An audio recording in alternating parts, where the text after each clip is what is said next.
with my Uncle George passing away and what transpired after he died, it only made me think a lot more about afterlife and life and death and being connected to people regardless of whether they're alive or dead. Every generation has its own personality. It shapes that era's responses to all kinds of situations, like war, like love, and like ghosts. Hello, I'm Morris Chow. Welcome to Ghostly Encounters. Today we'll meet a young man and a young woman who will tell us two very different supernatural tales. Their stories are unrelated, but their responses are similar. And that tells us a lot about contemporary notions of spirituality.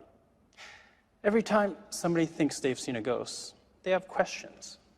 What is it? What does it tell us about reality, about God? As we try to answer those questions, we have to remember that belief in a spiritual universe does not logically imply belief in God. Some think the spiritual world is simply another dimension of this world, God or no God. Carolyn Goff knows that her great-uncle George had a big influence on her life and her father's life, but he continued to have that influence even after his death. My great-uncle George was a very honest, hardworking, sincere man. And my Uncle George and my Aunt Gert, they pretty much raised my father.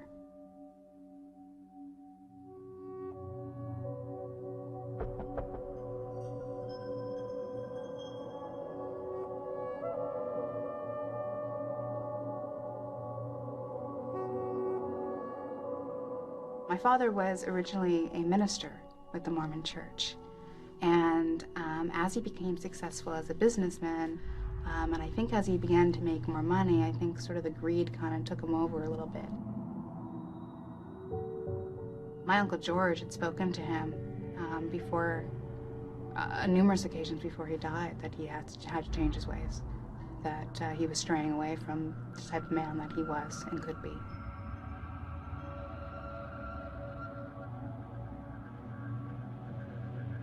My father, I know in his heart that he knew he was right. And that's when he started to go back to university to study theology and try and get back to the roots, you know, of the man that he used to be. And that's when my Uncle George died. And I think that really was a wake-up call for my father. And then my father had the stroke. I think the hardest thing for my father was, I mean, when you can't communicate with language, a lot of people assume that you're mentally handicapped, or you're drunk, or something, you know, that's not in a very positive light.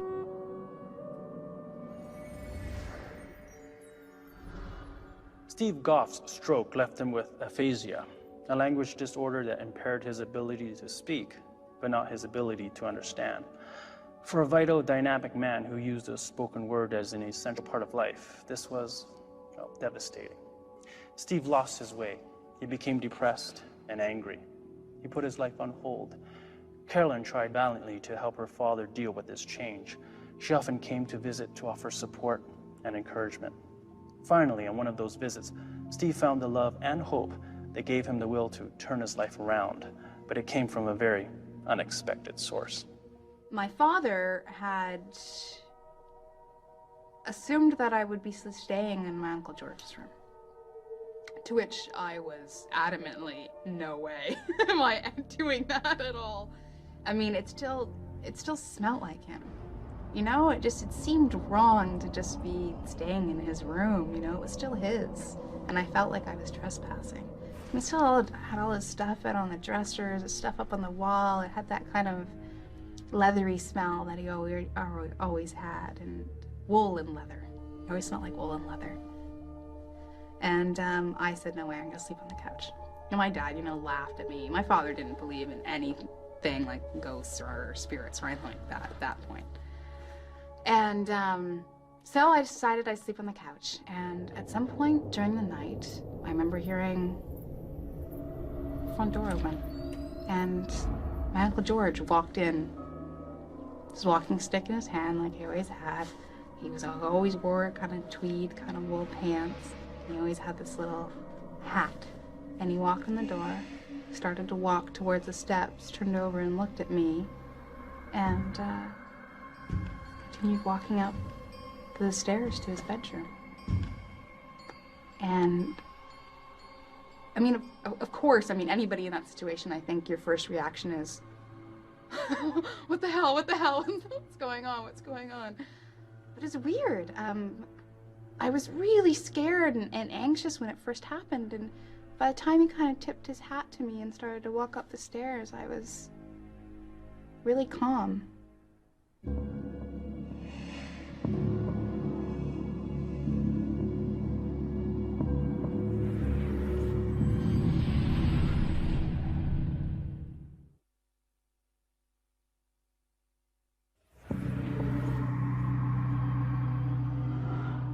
It's weird because you hear people talk about experiences seeing ghosts, and I firmly believe that it's a very personal exchange, and I mean, it's not going to be the same for everybody.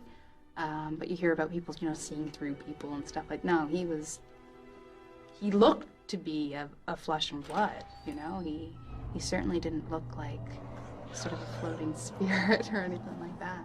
It was like he was there. I mean, there wasn't anything abnormal, except for the fact that he was dead.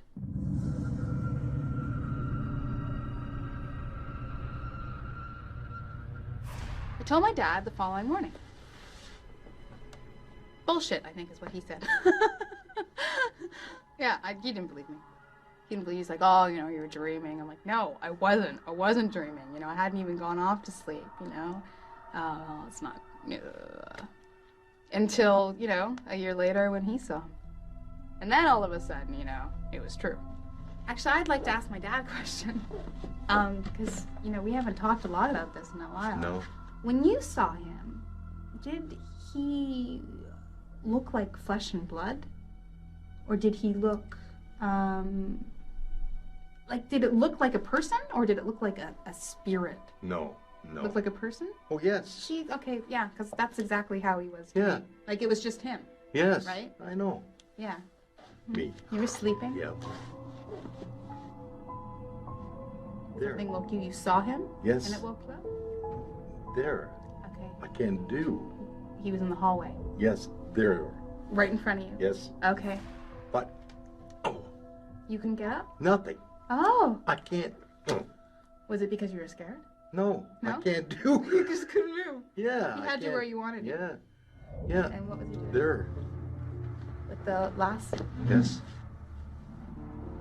Yeah, he had a lasso. Yes. You told me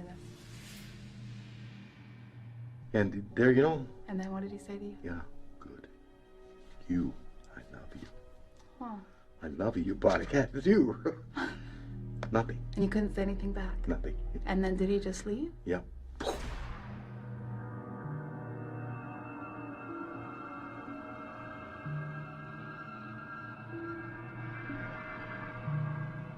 I know why he picked you. I'm not so sure why he picked me. I don't even know whether he did pick me. I think maybe he was just kind of walking in and going up to his bedroom and saw me there, I certainly believe that when he appeared to you, it was for a specific reason. Yes. Yep. I always considered my Uncle George always trying to kind of lead my father in the direction that he knew he should be going to. My Uncle George had a lot of love and respect for my father. And when he saw him going a certain way that he didn't agree with, I think he certainly felt that it was his job to kind of bring you back. Yes. Hmm.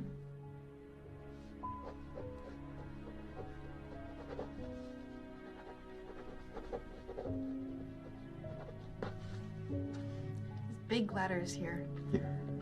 The first word's love. Yes. Yeah. Yeah. The second word is hope. Yeah. I can do.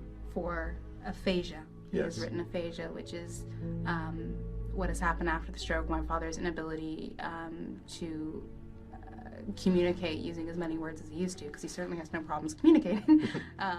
But he's saying that the gifts that he gave him was love and hope. Yes. To get through Thank the you. aphasia. Yes, I know. Good.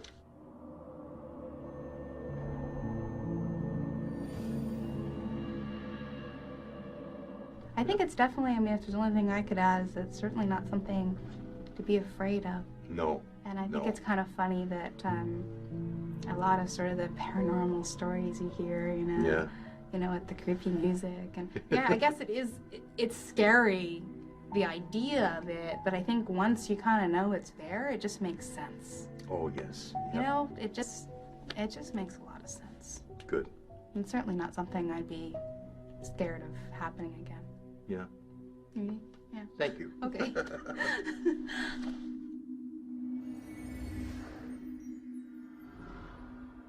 Steve's encounter with his Uncle George's ghost changed him once again. He overcame his anger and his depression, and he got on with his life. Today, Steve's mission is to let the world know about aphasia. With the help of friends and his own wonderful ability to communicate without words, Steve is a successful motivational non-speaker. Carolyn and Steve's story is unusual for another reason, besides the colorful characters. Their description of Uncle George's ghost is very corporeal. Most ghost stories involve spirits that are nowhere near so physically fleshed out. Chris Simons had a brush with the supernatural that wasn't as emotionally charged, but it was still powerful enough to change his mind about ghosts. Chris had just moved into a new apartment with a new roommate. We were just, good buds, and really fortunate in finding this house on Brock. We had the 2 upper floors. The second floor had 3 rooms, a bathroom, and a kitchen. And then above that was the attic. That was my roommate's space. One day, during breakfast, told me, just rather matter-of-factly, there's a spirit in my room. And, at this point in time, getting used to her saying bizarre things like that, I was like, oh, yes, pass the sauce. And she would tell me that this was a male spirit. And a male spirit, that's great, butter, please. And she would go on, but the one thing that she did say for sure was that this spirit, she wasn't afraid of it. She didn't have any feelings of fear or anything, that this spirit was there to protect her.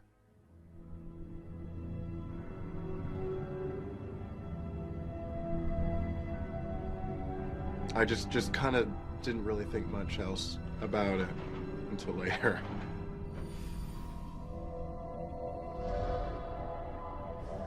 And then one day, her boyfriend came over. I was in my room, and there was about a half hour of silence. And then I heard her boyfriend scream. And there was a lot of commotion going on upstairs, and he came running down the stairs, half-dressed, carrying his clothes, and he just went right out the door. And when my roommate came down, I asked her, what happened? What was that all about? And she said that she was doing some work on her computer, and he was just relaxing on the bed. And he said that he felt a cold hand grab his leg. Knowing her boyfriend, I did not think that he would entertain those type of things. So when he went running out screaming, that's when I started to think, there's something going on here. My roommate and I talked about it, and she said it definitely was the spirit protecting her from her boyfriend, who turned out to be not a nice person.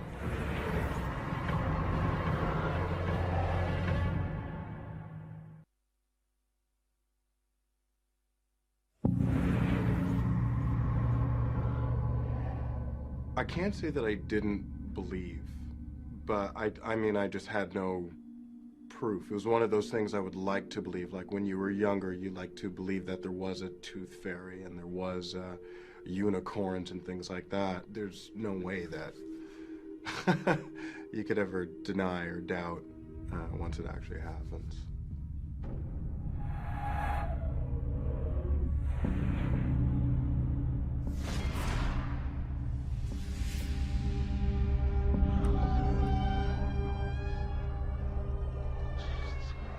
My roommate was away for the weekend, and I was home alone. I think it was about 2:30 Sunday morning. I woke from my sleep because there was somebody in the room.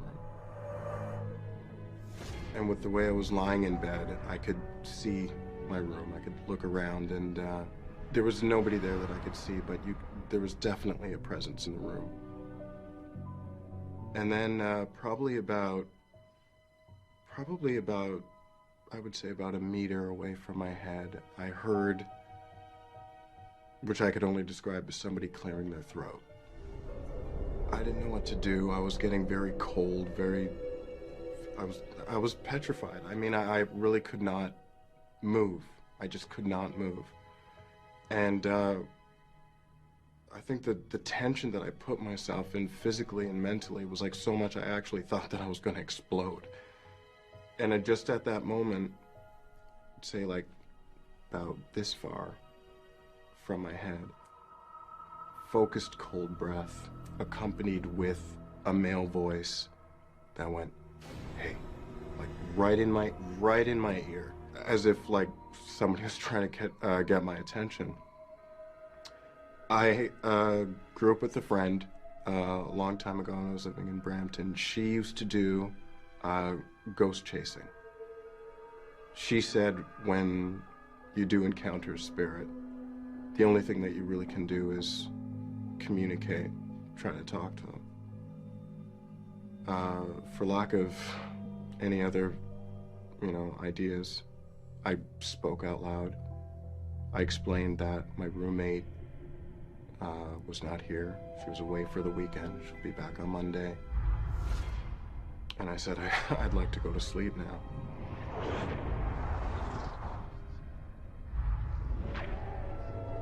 It seemed like a really long moment. I didn't know if I was waiting for something to happen, and the stairs leading up to the attic were creaking.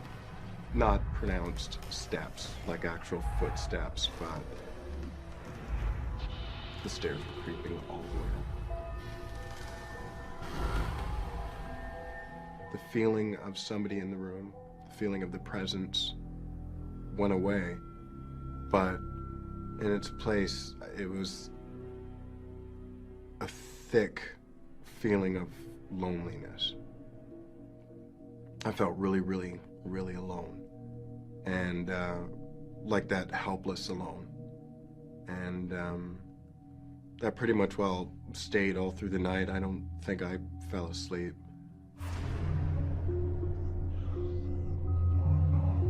It actually did plague my dreams for a while. I started having pretty crazy dreams and nightmares, and which just prolonged that sensation of talking to somebody who wasn't there.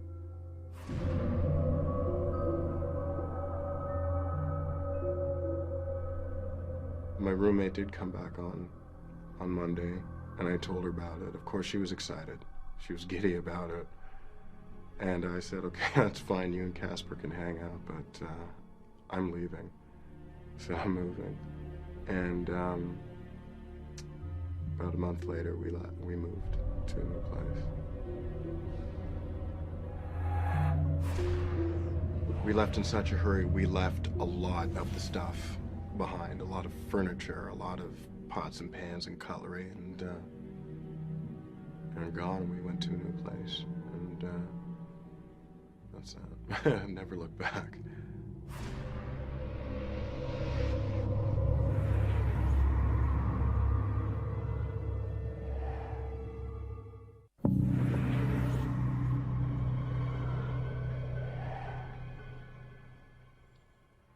Chris and Carolyn's reactions are typical of their generation. They both firmly believe they really did run into entities from the other side, but they see no need to relate it to any organized religion. That attitude represents a significant shift in North American values. 50 years ago, cultural values were different, and those who thought they'd stumbled across the supernatural generally needed validation by religious institutions. For many young people today, the opposite is true. They don't trust institutions, including religion, to tell them what is true or not. Their spirituality is very much their own, outside of any organized religion. They simply believe what they believe. it's really calming and Yes. makes you feel good to kind of even say, you know, I don't know about some sort of things, rather than being, you know, sit down about I believe in this, I don't believe in that. I'm kind of open to a lot of more Yes. things than I used to be. And I certainly feel lucky. Oh, yes. Yes. I feel really lucky to be able to have experienced that, because I mean, only the people that have experienced it, it's, I mean, you can talk about it and joke about it, but No. really, it's amazing. You know, I mean, having a connection with someone when they're alive is something that's so incredible and invaluable, but having a connection with somebody still after they've passed on is something that Yes. Yeah. is truly Yeah. amazing. Yeah. Yeah. We're all made up of energy. Energy is everlasting. Energy is forever. When we die, that energy goes out into the world. It just goes out there. I do believe in spirits. I do believe in ghosts. I believe in the other world.